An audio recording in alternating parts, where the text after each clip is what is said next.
분명히 노란불이었습니다. 정지선을 살짝 넘긴 했지만 빨간불은 아니었거든요. 그런데 2주 뒤 집으로 날아온 고지서에는 과태료 7만 원이 찍혀 있었습니다.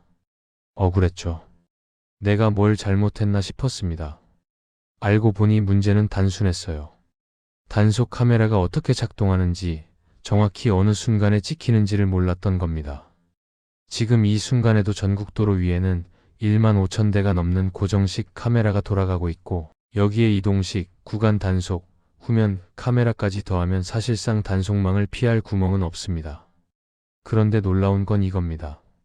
대부분의 운전자가 단속 원리를 정확히 모른 채 운전대를 잡고 있다는 사실이죠. 그래서 오늘 그 원리를 낱낱이 파헤쳐 보려 합니다. 자, 그럼 본격적으로 이야기를 풀어보겠습니다. 먼저 가장 많은 분들이 오해하고 계신 부분부터 짚어야 할 것 같아요. 신호위반 단속이 정확히 어떤 방식으로 이루어지는지에 대한 이야기입니다. 많은 분들이 정지선에 센서가 있어서 그걸 밟으면 바로 찍힌다고 생각하시거든요. 결론부터 말씀드리면 그렇지 않습니다. 단속의 핵심은 정지선이 아니라 도로 바닥에 묻혀있는 루프 센서라는 장치예요. 루프 센서는 눈에 보이지 않습니다. 아스팔트 밑에 숨겨져 있거든요. 보통 정지선 앞뒤로 한 쌍이 설치되어 있는데 이 센서가 차량의 통과를 감지하는 역할을 합니다. 우리가 흔히 보는 커다란 카메라, 플래시가 번쩍 터지는 그 장비는 사실 번호판을 촬영하는 용도일 뿐이에요. 실제로 단속 여부를 판단하는 건 그 위에 작게 달린 별도의 카메라입니다. 그러니까 구조가 이렇게 되는 거죠. 루프 센서가 차량 통과를 감지하면 위에 있는 작은 카메라가 신호 상태를 확인하고 위반이 맞으면 큰 카메라가 번호판을 찍는 방식입니다. 그렇다면 핵심 질문이 나옵니다. 노란불일 때 정지선을 넘으면 단속이 될까요? 정답은 안 됩니다. 내가 정지선을 통과하는 그 순간의 신호등 색깔이 노란불이었다면 설령 교차로 한가운데서 빨간불로 바뀌어도 신호위반 단속 대상이 아닙니다. 심지어 교차로 중앙에 멈춰 서 있는 상황이 되더라도 마찬가지예요. 단속 기준은 정지선을 넘는 그 찰나의 신호 색깔이거든요. 여기서 많은 분들이 혼란에 빠지는 지점이 있습니다. 바로 딜레마 존이라고 불리는 구간이에요. 노란불이 켜졌는데 이미 정지선에 거의 다 왔거나 살짝 넘은 상태. 멈추자니 교차로 한복판이고 그대로 가자니 빨간불로 바뀔 것 같은 애매한 위치 말이죠. 이 상황에서 절대로 하시면 안 되는 행동이 있습니다. 후진이에요. 뒤에서 달려오는 차가 있을 수 있고 급하게 빠지려다 오히려 더 큰 사고로 이어질 수 있거든요. 딜레마 존에 갇혔다면 그냥 멈춰 계시는 게 가장 안전합니다. 그리고 그 상태로는 단속도 되지 않아요. 그러면 진짜 단속이 되는 건 언제일까요? 빨간불이 켜진 후에 루프 센서를 밟고 지나갔을 때입니다. 그것도 무조건 찍히는 게 아니에요. 대부분의 단속 장비는 빨간불이 켜지고 약 0.8초에서 2초 사이에 루프 센서를 통과해야 단속이 작동합니다. 장비 종류에 따라 이 시간은 조금씩 달라지지만 평균적으로 그 정도 범위 안에서 작동한다고 보시면 됩니다.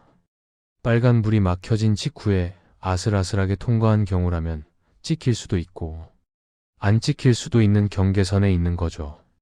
예를 하나 들어볼게요.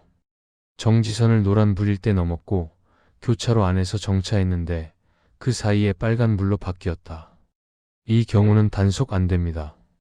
하지만 정지선을 넘을 때 이미 빨간불이었고 그 상태에서 루프 센서를 밟고 지나갔다면 이건 단속될 가능성이 높아요. 빨간불인 걸 알면서도 그대로 통과해버렸다면 거의 확실하게 과태료 고지서가 날아옵니다. 한 가지 더 기억하셔야 할 게 있어요. 앞뒤 루프 센서를 모두 통과하지 않았다면 단속이 되지 않습니다. 차량이 센서를 완전히 지나가야만 신호 위반으로 인정되는 거죠. 자, 이제 단속 카메라의 종류별로 어떻게 작동하는지 살펴볼 차례입니다. 먼저 가장 흔하게 보시는 고정식 카메라부터 이야기해 볼게요. 고정식 카메라는 늘 같은 자리에 서 있는 단속 장비인데 많은 분들이 카메라가 직접 속도를 측정한다고 생각하세요. 그런데 실제로는 그렇지 않습니다. 고정식 카메라의 속도 측정 방식은 도로 바닥에 심어진 루프 센서를 활용하는 거예요. 카메라 앞쪽 25m 부근부터 약 30m 간격으로 여러 개의 센서가 깔려 있고 내 차량 바퀴가 이 센서들을 얼마 만에 밟고 지나가는지를 계산해서 평균 속도를 측정합니다. 이 말이 뜻하는 바가 뭘까요?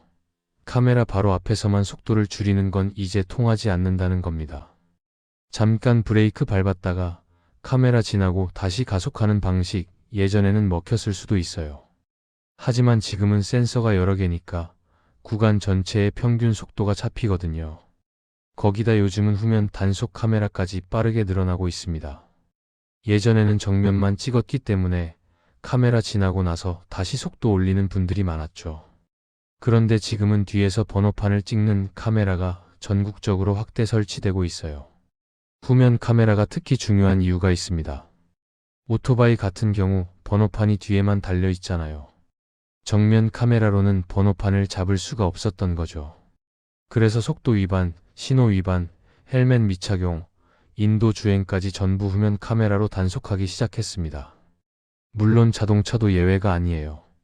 앞에서만 살짝 줄이는 운전 습관, 이제는 정말 위험해졌다는 말씀을 드리고 싶습니다. 다음은 이동식 단속 카메라입니다. 이건 좀 까다로워요. 왜냐하면 있을 수도 있고 없을 수도 있거든요. 경찰에서 설치한 단속 부스만 덩그러니 있는 날도 있고 어떤 날은 실제 장비가 들어있는 경우도 있습니다. 이동식 카메라는 레이저 방식으로 속도를 측정하는데 최대 1.2km 앞 차량까지 잡아낼 수 있어요. 무슨 뜻이냐면 부스를 눈으로 봤다는 건 이미 1km 이상 전에 측정이 끝났을 수도 있다는 겁니다. 부스 보고 줄였다고 안심하시면 안 됩니다. 이동식 카메라는 우리 눈보다 먼저 보고 조용히 기록하고 있어요. 마지막으로 구간 단속 카메라를 살펴보겠습니다. 이건 시작 지점과 끝 지점, 두 곳에 카메라가 설치되어 해당 구간의 평균 속도를 계산하는 방식입니다. 그런데 중요한 건 단순히 평균만 보는 게 아니라는 점이에요. 시작 지점에서 속도 위반하면 찍힙니다. 평균 속도가 초과돼도 찍히고요. 종료 지점에서 다시 과속하면 또 찍힙니다. 구간 단속에서는 처음부터 끝까지 일정한 속도를 유지해야만 단속을 피할 수 있어요. 앞에서만 줄였다가 중간에 밟고 다시 끝에서 줄이는 방식, 이건 평균 속도 초과로 걸릴 수 있습니다. 이제 많은 분들이 궁금해하시는 부분으로 넘어가 볼게요. 계기판 속도와 실제 속도가 왜 다른지, 그리고 그 오차를 어떻게 이해해야 하는지에 대한 이야기입니다. 운전하다 보면 이런 경험 있으시죠? 분명 계기판에는 100이었는데 나중에 보니까 단속에 걸려 있는 거예요. 제한 속도보다 살짝 빠르게 달렸을 때 카메라를 지나면 괜히 마음이 불편해집니다. 혹시 찍혔나 하고요. 계기판에 표시된 속도와 단속 카메라가 측정한 실제 속도, 이 둘은 같지 않을 수 있습니다. 계기판 속도는 차량 내부 센서, 정확히는 타이어 회전수를 기준으로 측정됩니다. 그런데 타이어마다 크기와 둘레가 다르고 마모 상태나 공기압에 따라서도 속도값이 미묘하게 달라질 수 있어요. 같은 차종이라도 새 타이어냐, 헌 타이어냐, 표준 사이즈냐, 튜닝 사이즈냐에 따라 오차가 발생하는 거죠. 그리고 여기서 중요한 포인트가 하나 있습니다. 자동차 회사는 계기판 속도를 일부러 높게 표시합니다. 이건 고장이 아니에요. 법으로 정해진 기준입니다. 왜 그럴까요? 운전자가 계기판 속도를 실제보다 낮게 인식하면 더 위험하기 때문이에요. 그래서 의도적으로 실제 속도보다 조금 빠르게 표시하도록 설계하는 겁니다. 우리나라 자동차 안전 기준을 보면 계기판 속도는 실제 속도보다 언제나 같거나 더 높게 표시돼야 한다고 명시되어 있어요. 오차의 한계는 실제 속도의 10% 더하기 6km까지 허용됩니다. 예를 들어 볼게요. 실제 속도가 100km일 경우 계기판에는 최대 116km까지 표시될 수 있다는 뜻입니다. 반대로 말하면 계기판에 110으로 보여도 실제 주행 속도는 95에서 100km일 수 있다는 이야기죠. 그럼 단속 카메라는 어떻게 속도를 측정할까요? 요즘 단속 장비는 대부분 GPS 기반의 속도 측정 방식을 사용합니다. 하늘 위 인공위성에서 받은 위치와 시간 정보를 계산해서 속도를 측정하는 방식이에요. 이건 타이어 상태와는 전혀 상관없이 물리적으로 측정되는 정확한 수치입니다. 정리하면 이렇습니다. 계기판 속도는 실제보다 빠르게 표시되고 단속 카메라는 실제 속도를 기준으로 측정합니다. 거기다 카메라 장비 자체에도 약간의 오차 허용 범위가 적용돼요. 그래서 보통 제한 속도보다 10% 정도 초과한 상태, 예를 들어 제한 속도 100km 도로에서 110에서 112km로 달렸다면 단속이 안 되는 경우도 많습니다. 하지만 중요한 건 이거예요. 그 10% 여유는 보장된 권리가 아니라 오차 허용일 뿐입니다. 어떤 지역은 8%만 봐주고 어떤 카메라는 1km 차이도 단속합니다. 특히 어린이 보호구역이나 사고 다발 지역은 오차 없이 바로 단속되는 경우가 많아요. 제가 드리고 싶은 말씀은 이겁니다. 계기판 기준으로도 제한 속도를 지키는 습관을 들이시라는 거예요. 시속 60km 도로에서는 계기판이 55에서 58km 정도 가리키게 운전하시면 실제 속도 안전 구간에 들어가게 됩니다. 이제 우회전에 대한 이야기를 해야 할 것 같습니다. 예전에는 우회전은 신호 안 봐도 된다. 사람만 없으면 그냥 돌아도 된다. 이렇게 배우신 분들이 많으실 거예요. 실제로 대부분의 운전자가 그렇게 해왔죠. 하지만 2023년부터 도로교통법이 개정되면서 상황이 완전히 달라졌습니다. 우회전의 기본값은 이제 일시정지입니다. 세 가지만 기억하시면 됩니다. 정지, 보행자 확인, 서행. 이 세 단계를 반드시 거쳐야 해요. 먼저 전방 신호등이 빨간불이면 무조건 멈추셔야 합니다. 보행자 신호가 빨간불이라고 그냥 도시면 안 돼요. 앞에 있는 자동차 신호등이 적색이라면 우회전 차량도 정지가 기본입니다. 잠시 멈춰서 주변을 살피고 보행자가 없다는 걸 눈으로 확인한 다음에 서행하며 조심스럽게 돌아야 합니다. 요즘은 우회전 전용 신호등이 따로 설치된 교차로도 많아졌어요. 그럴 땐 반드시 그 신호에 따라야 합니다. 전용 우회전 신호가 빨간불인데 돌아버리면 무인 카메라가 즉시 찍고 과태료가 부과됩니다. 실제로 이런 사례가 많습니다. 보행자도 없고 차도 없길래 살짝 돌았는데 나중에 우편함에 과태료 고지서가 들어있더라는 거예요. 요즘은 드론 단속까지 확대되다 보니 잠깐 돌아도 걸리는 경우가 부지기수입니다. 과거처럼 우회전은 단속 안 된다는 생각은 이제 통하지 않아요. 우회전은 이제 신호 위반이 될 수 있는 위험 구간이고 법적으로도 점점 엄격해지고 있습니다. 복잡하게 생각하실 필요 없어요. 정지하고 사람 확인하고 서행한다. 이 세 가지만 몸에 익히시면 됩니다. 자, 이제 후면 단속 카메라에 대해 좀 더 자세히 이야기해 볼게요. 앞에서 잠깐 언급했지만 이건 정말 중요한 변화라서 따로 짚어드리고 싶습니다. 카메라 지나고 나서 다시 속도 슬쩍 올리셨던 기억 다들 있으시죠? 예전엔 그게 통했습니다. 카메라는 정면에서만 찍었으니까요. 그런데 이제는 뒤에서도 찍힙니다. 말 그대로 후면 단속 카메라 시대가 열린 겁니다. 후면 단속 카메라는 2023년 말부터 본격 도입됐고 2024년부터는 서울 경기뿐 아니라 전국 곳곳에 빠르게 확대 설치되고 있습니다. 예전처럼 카메라만 지나면 됐다는 생각, 이제는 오히려 더 위험해졌어요. 이 카메라는 원래 오토바이 단속용으로 시작됐습니다. 오토바이는 번호판이 뒤에만 달려 있으니까 앞에서 찍는 카메라로는 번호판 미부착이나 안전모 미착용, 인도 주행 같은 걸 잡아낼 수가 없었거든요. 그래서 나온 게 뒤를 찍는 후면 단속 카메라입니다. 물론 지금은 자동차도 예외가 아닙니다. 후면 단속 카메라는 차량이 단속 지점을 지난 뒤 10에서 20m 뒤쪽에서 뒤 번호판을 정밀하게 촬영합니다. 속도는 레이더 센서로 측정하고 위반 여부는 AI 영상 분석 시스템으로 판단하죠. 밤에도 걱정하셔야 합니다. 야간에는 적외선과 플래시까지 터지면서 단속 정확도가 더 높아지거든요. 특히 AI 영상 분석은 요즘 정말 똑똑해졌습니다. 차량 번호판은 물론이고 차종, 속도, 심지어 주행 습관까지 자동으로 분류해요. 운전자의 요령은 이제 기계 앞에서 통하지 않습니다. 과속 기준으로 과태료를 말씀드리면 20km 초과 시 4만원, 40km 초과 시 7만원, 60km 초과 시 10만원, 80km 이상 초과 시 13만원입니다. 여기에 벌점까지 따라붙을 수 있어요. 예전엔 앞에서 줄였다가 지나고 나면 다시 밟자는 운전이 통했는데 이제는 그 습관이 고스란히 뒷카메라에 저장됩니다. 운전은 앞만 보는 게 아니에요. 이제는 뒤도 생각해야 하는 시대입니다. 속도를 줄일 땐 앞에 카메라만 봐선 안 됩니다. 앞에서 줄이고 지나가고 다시 밟는 습관, 이건 정말 버리셔야 해요. 시작부터 끝까지 일정하게 유지하는 것, 그게 가장 확실한 예방법입니다. 여기서 한 가지 더 말씀드리고 싶은 게 있습니다. 혹시 찍혔나 불안하실 때 바로 확인할 수 있는 방법이 있어요. 이파인이라는 시스템을 이용하시면 됩니다.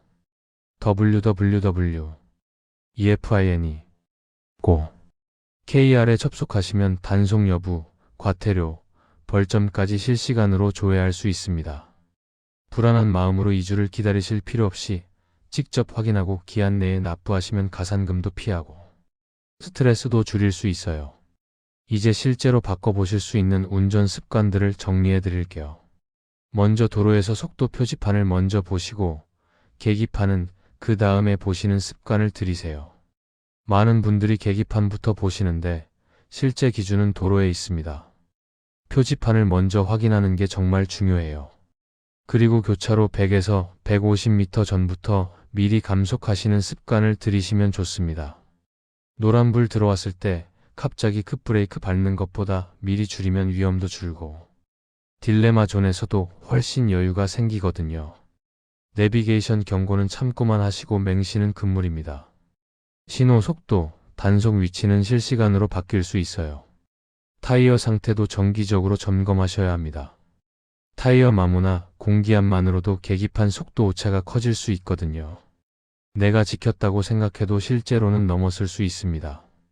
구간 단속에서는 앞만 줄였다가 다시 밟는 방식은 절대 금지예요.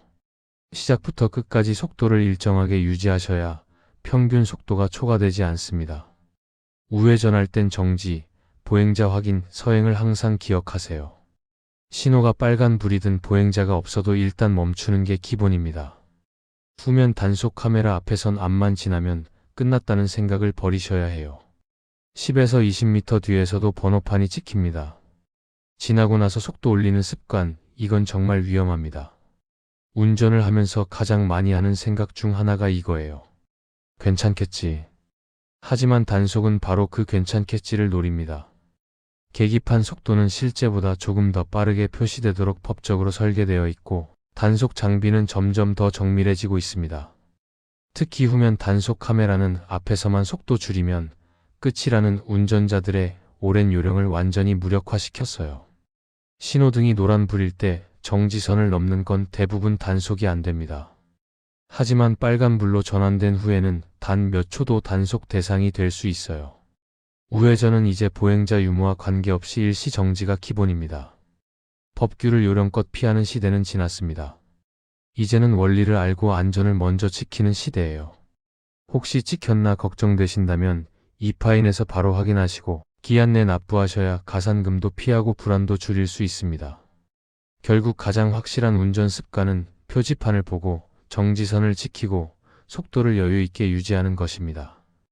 이 세 가지만 잘 지키셔도 과태료, 벌점, 스트레스 모두 피하실 수 있어요. 단속 피하려고 머리 싸매지 마시고 원리를 이해하고 여유 있게 운전하는 습관을 들이시는 게 가장 확실한 방법입니다.